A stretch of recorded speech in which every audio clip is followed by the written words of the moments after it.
Então, pessoal, boa noite a todos, a galera do Ranking. Obrigado pela audiência aí da nossa entrevista.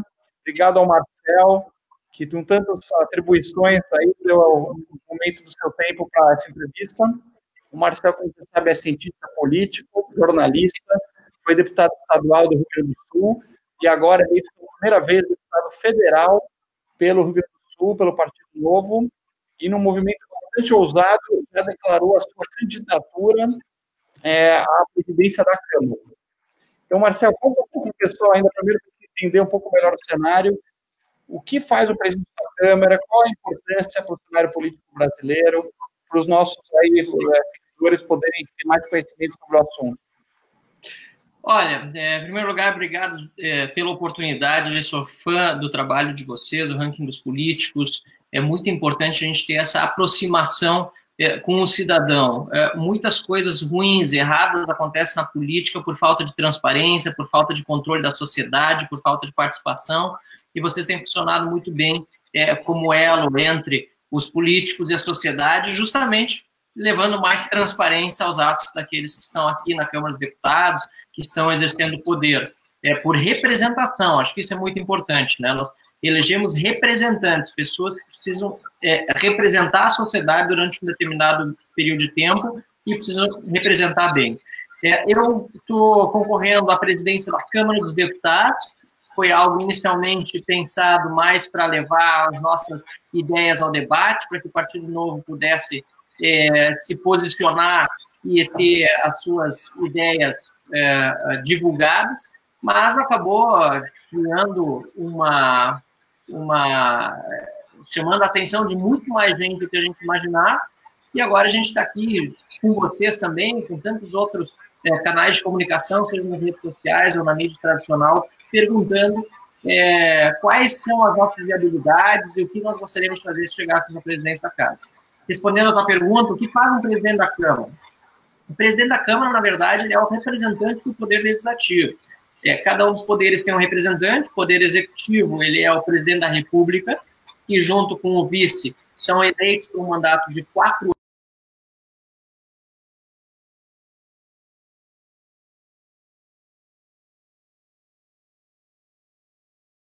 Palácio do Planalto.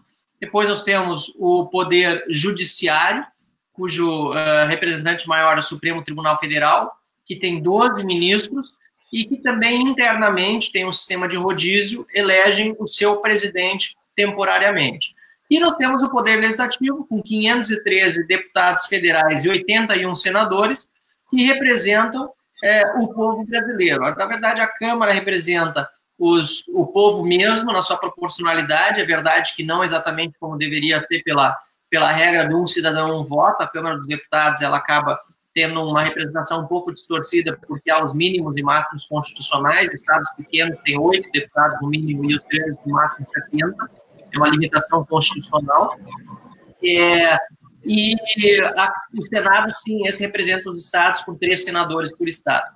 E cada uma dessas casas tem um presidente, que durante o período de 2 anos vai conduzir os trabalhos da casa. Eu podia ser exaustivo, falar um pouco sobre as atribuições do presidente, então, todas elas discriminadas no artigo 17, né, do regimento interno, está aqui do meu lado, e acabaria até cansando a todos. Mas, em geral, o que o presidente faz? Ele conduz as sessões, ele tem um poder muito grande de nomeação de postos-chave dentro da administração da Câmara dos Deputados, porque a Câmara em si, ela também precisa ser administrada e ela é um órgão independente, né, do Poder Executivo ou do Judiciário. Nós temos a separação de poderes no Brasil e ele também é responsável por representar a instituição externamente. Ele é chefe de um poder e, inclusive, está na linha sucessória do presidente da República. Quando o presidente não pode exercer o papel no Poder Executivo e o vice tampouco está, por exemplo, os dois estão numa viagem oficial, um está em licença de saúde, o outro está em viagem oficial, o que quer que seja. Sim, o presidente da Câmara aqui. É o presidente da Câmara. E a sua candidatura que iniciou nas suas próprias palavras como um voto de posição, né, uma candidatura de posição, mais para marcar essa entrada do Novo na Câmara. Hoje está ganhando uma atração grande, que a gente vê aí muitos movimentos, especialmente de sites, até mesmo Danilo Gentili aí saiu em apoio à sua candidatura, ganhando força. Isso surpreendeu vocês e o pessoal do partido? Na verdade, tudo tem surpreendido bastante. Logo no primeiro dia, quando nós anunciamos a candidatura, o Kim Kataguiri, que já vinha trabalhando a sua candidatura de uma forma, aliás, muito correta, e falando em muitas das propostas que nós estamos divulgando agora também, no mesmo dia ele nos procurou, à noite nós conversamos, e sem pedir absolutamente nada em troca, como deve ser na boa política, ele disse: olha, Marcel, vejo que você tem mais chances de levar as propostas adiante, já vem com apoio de 8 deputados do teu partido, Partido Novo, tem experiência pregressa, já fui deputado estadual, já fui vereador, e, portanto, eu estou aqui dando o meu apoio à tua candidatura. No dia seguinte, nós fizemos uma coletiva de imprensa, ele anunciou a retirada da candidatura dele, e passamos a seguir junto desde então. E, realmente, os apoios têm sido muitos. Danilo Gentili fez um post ontem no Twitter, e ele é uma pessoa que não poderia se vincular tanto com política, e nem se vinculou no post, porque disse que só botava a mão no fogo até aquele momento, porque até aquele momento não sabia de nada a meu respeito. E achei muito Olha, para o humorista, ele foi além do que qualquer humorista poderia ir, né? Já está muito bom. Exato, e ele está muito certo. Acho que botar a mão no fogo por político não é bom, não. Ele está muito certo em colocar um ponto e vírgula ali, digamos assim, né? Mas, ao mesmo tempo, isso reflete a falta de confiança que as pessoas têm, em geral, nos políticos, né, Ale? E isso precisa ser revertido. Por isso, nosso mandato, como presidente da Câmara, e também como deputado, né, a gente quer dar muita transparência, a gente quer cortar custos, fazer com que realmente a nossa atuação seja vista pela sociedade como uma atuação que dá retorno de verdade ao cidadão. Você estava comentando aí, Marcelo, que você vai dividir o apartamento em 10, é isso? Não, durante os próximos dias nós vamos ter, a minha família vai visitar aqui, e aí, obviamente, todo mundo com o seu próprio dinheiro, ninguém está aqui vindo com dinheiro público para nada, e amigos vêm acompanhar a posse, e aí nós vamos alugar uma casa aqui próximo para poder dividir entre nós todos. Aí depois eu abri mão de auxílio moradia, de apartamento funcional, eu ainda não consegui tempo, faria agora durante essa semana, mas não, por causa da eleição à presidência da Câmara, que mudou minha vida nos últimos dias, não tive tempo para isso, eu ainda vou procurar um apartamento para mim, algum lugar para ficar aqui em Brasília. Legal. Alguma reação do establishment? Tem alguém sinalizando apoio do Centrão? Como é que está essa coisa? Porque a sua candidatura é uma ameaça à política, à velha política, né? Do toma lá da cá, como tudo sempre foi. O que você está vendo dessa questão? Primeiro, eu vejo que a política está mudando, mesmo para quem já está há mais tempo aqui. Tem muita gente que já está há mais tempo na Câmara, mas que está cansado das mesmas práticas e que tem dito para nós: olha, parabéns, bonita a candidatura de vocês, estou torcendo. Outros, inclusive, com grande potencial de aderir à candidatura, porque realmente tem muita gente que está há anos aqui na Câmara, mas que quer entregar um país melhor para as próximas gerações. Segundo lugar, que a nossa campanha não é uma campanha baseada em troca de favores ou em oferecimento de vantagens para os políticos. Pelo contrário, nossos colegas já sabem, porque foi amplamente divulgado pela mídia, que no meu mandato de presidente da Câmara, se eu tiver a honra de contar com a maioria dos votos na eleição na sexta-feira, não vai haver aumento de salário para os deputados. Isso foi uma demanda da sociedade, que já rechaçou o aumento para os ministros do Supremo Tribunal Federal, pediu para o Temer vetar, o Temer acabou não vetando, mas houve milhões de assinaturas de brasileiros pedindo para que não fosse vetado. O Vinícius Poit, que é nosso deputado federal eleito por São Paulo, fez um abaixo-assinado também contra o aumento de salário dos deputados federais, que está rolando aí já há um bom tempo, tem mais de 1 milhão de assinaturas, e ele agora, obviamente, também está engajado na minha campanha à presidência da Câmara, com esse compromisso também de que a gente não paute aumento de salários. Eu tenho dito o seguinte: nós não queremos o voto dos deputados que estão aqui pelo salário. Nós queremos o voto daqueles que estão aqui porque querem servir o Brasil. E eu acredito que tem uma maioria de deputados que realmente estão na Câmara para servir o Brasil e os brasileiros que querem um Brasil melhor. Não. Aí, em termos dessa agenda macro do Brasil, né? Porque eu acho que o corte de gastos é uma boa sinalização. Agora, quando a gente fala de centenas de bilhões de orçamento, quais seriam os top 3 assuntos que, na sua opinião, são as mais urgentes para esse ano aí para o Brasil? Se o Brasil tirar da frente, digamos, essas 3 coisas, você diria que 2019 foi um sucesso? Vamos lá. Escolher 3 é difícil, mas é sempre bom priorizar, porque sem priorizar a gente não limpa a pauta para o futuro, né? Então, assim, reforma da Previdência é a primeira prioridade. Até tem gente que diz, 3 prioridades, então, a prioridade 1, reforma da Previdência, prioridade 2, reforma da Previdência, prioridade 3, reforma da Previdência. Eu considero, de fato, a mais prioritária, mas vou citar outras 2 que acho tão importantes quanto, não tão urgentes, porque realmente a reforma da Previdência tem uma questão fiscal muito importante. Se a gente não resolver a questão da Previdência, todo o dinheiro que nós pagamos em impostos, logo, logo vai ser pago em aposentadoria e assim mesmo não vai chegar.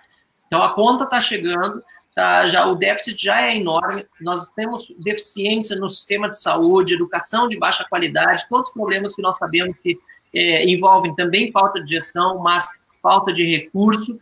Para a segurança pública, por exemplo, outra área básica que é muito desatendida.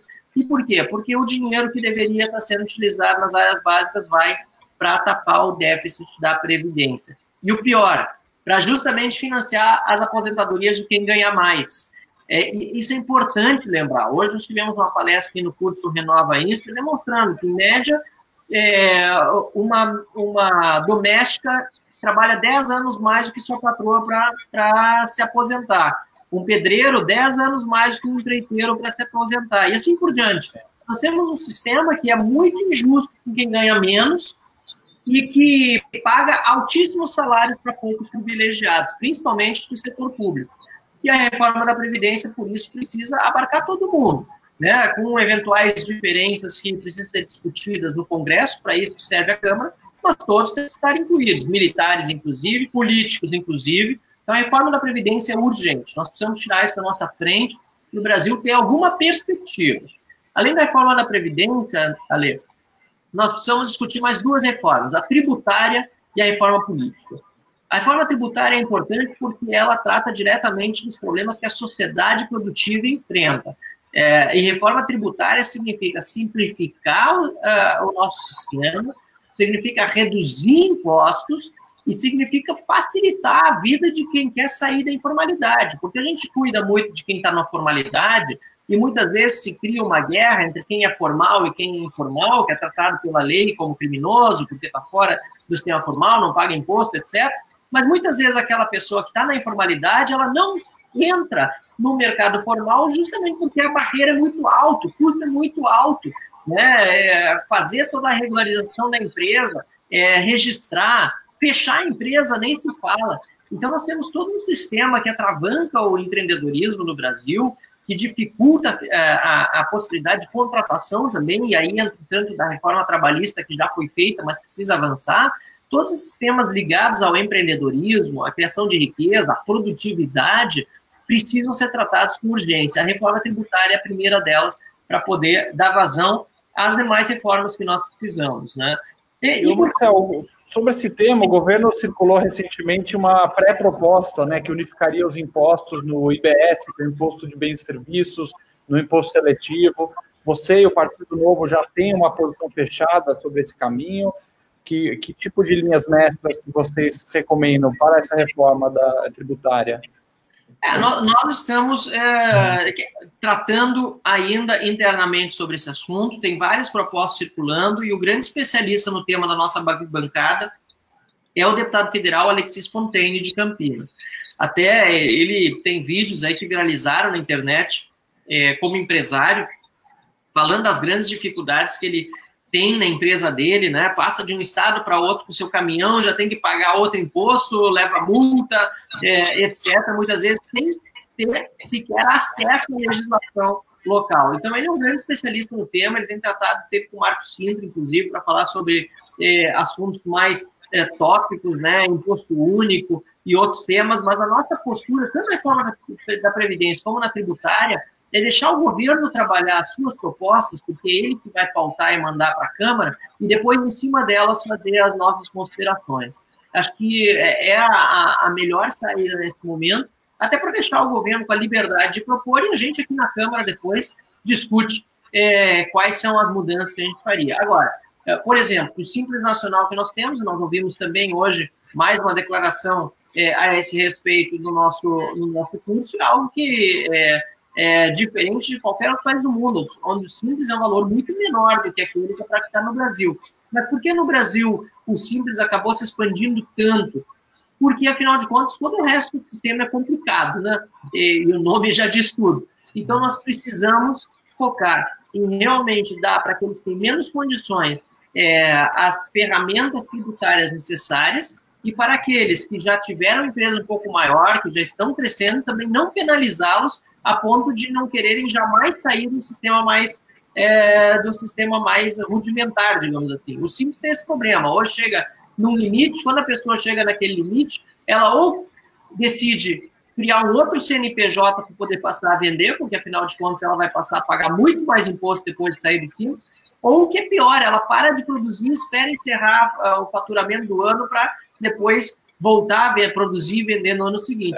Se passar do certo nível, prejuízo na certa. E aí... E o terceiro ponto que você ia falar? Você está falando da previdenciária... O terceiro ponto é a reforma política. A reforma política, ela é conhecida como a mãe de todas as reformas, por muitos que tratam do tema, mas ela precisa ser tratada como uma reforma não só que é a mãe de todas as outras, mas como uma reforma que é absolutamente fundamental para que o nosso sistema político aqui possa funcionar de uma forma melhor. Não é possível mais continuarmos com dinheiro público financiando partidos políticos, muito menos campanhas eleitorais. Então, esse é o primeiro ponto.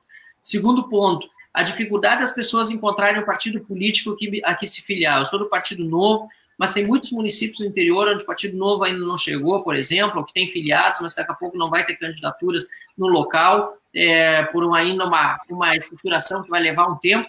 Então, nós precisamos ter alternativas que permitam ao cidadão concorrer, por exemplo, inclusive de forma avulsa, sem filiação partidária. Tem que dar mais liberdade para as pessoas. Voto distrital, reduzindo o tamanho dos distritos eleitorais. Hoje o cara faz voto no estado todo, né? Seja em São Paulo, seja no Rio Grande do Sul, seja na Bahia, são unidades territoriais imensas, e o custo da campanha é altíssimo, e a vinculação entre o eleito e o eleitor é muito baixa. Então, o voto... Você, nesse ponto, Marcel, desculpa, você tem uma posição fechada já sobre a questão do voto distrital, se é distritão, se é distrital misto, puro, tem um modelo já que está fechado entre o Partido Novo ou a sua preferência pessoal? Não, o Partido Novo não tem posicionamento fechado. Como presidente da Câmara, minha função, obviamente, vai ser permitir que o debate aconteça, não que a minha opinião prevaleça, a opinião tem que ser aquela que se formar no plenário da maioria dos deputados. Agora, obviamente, eu tenho a minha opinião pessoal. O distritão não é um voto distrital. O distritão é uma jabuticaba, digamos assim, que só existe no Afeganistão e que querem que dê também em jabuticabeira brasileira. Bom, não é o melhor modelo. Então. Não é o melhor modelo, não. Só funciona no Afeganistão. E no Afeganistão, o que aconteceu lá? No fim das contas, como só os mais votados são eleitos e não tem nenhum tipo de vinculação partidária, não tem nenhum tipo de fidelidade necessária ao partido, porque se você já é o mais votado, você automaticamente está dentro, os políticos também não têm nenhum tipo de... não precisam dar nenhum tipo de satisfação para os partidos políticos a que estão afiliados. É como se fossem cada um deles um partido político, né? Então o sistema ficou ainda mais fragmentado lá do que já era, né? Com lideranças tribais, etc. Aí tem toda a idiosincrasia do sistema político afegão. Eu sou a favor do voto distrital puro.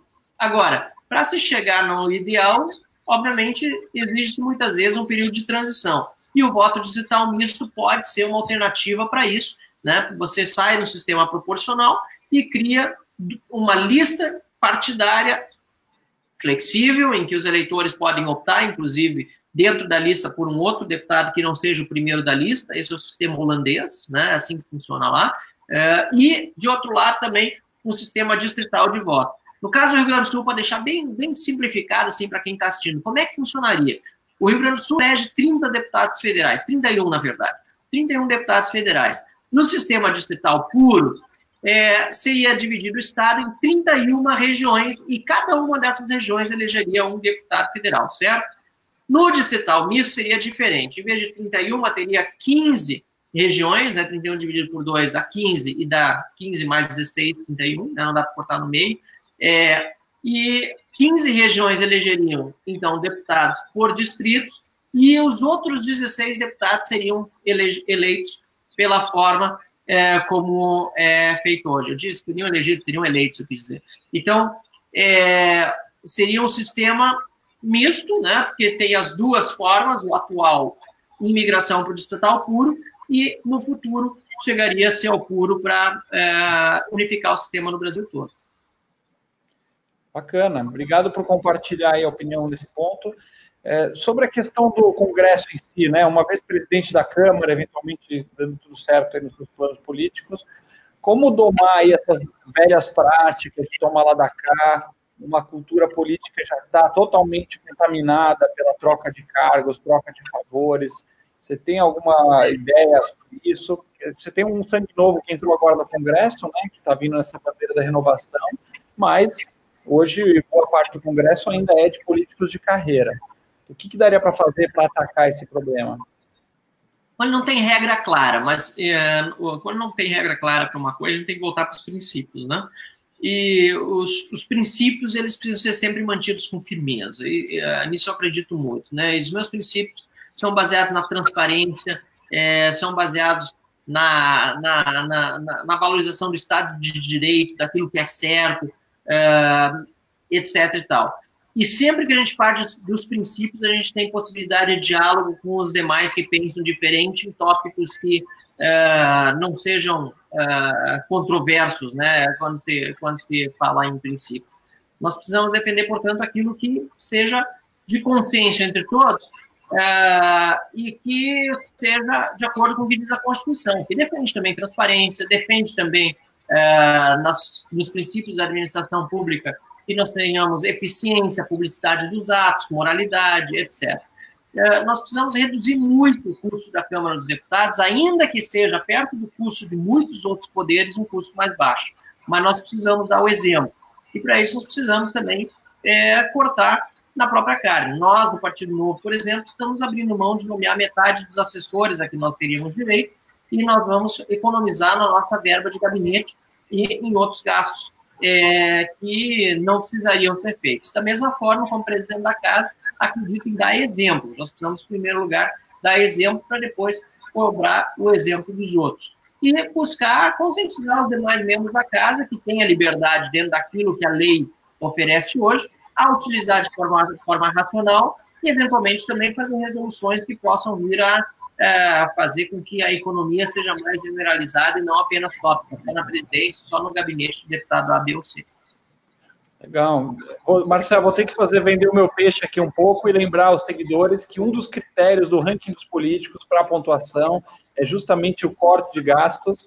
Então, se os deputados do Novo puderem, infelizmente, vão cumprir essa determinação, vão ganhar pontos aí, subir no ranking dos políticos, porque juntamente com as faltas, os processos judiciais, a qualidade legislativa, o gasto do gabinete também é um critério muito importante. Então, esperamos que você esteja aí muito bem também, se Deus quiser, né? Porque essa questão dos gastos melhora bastante a posição no ranking.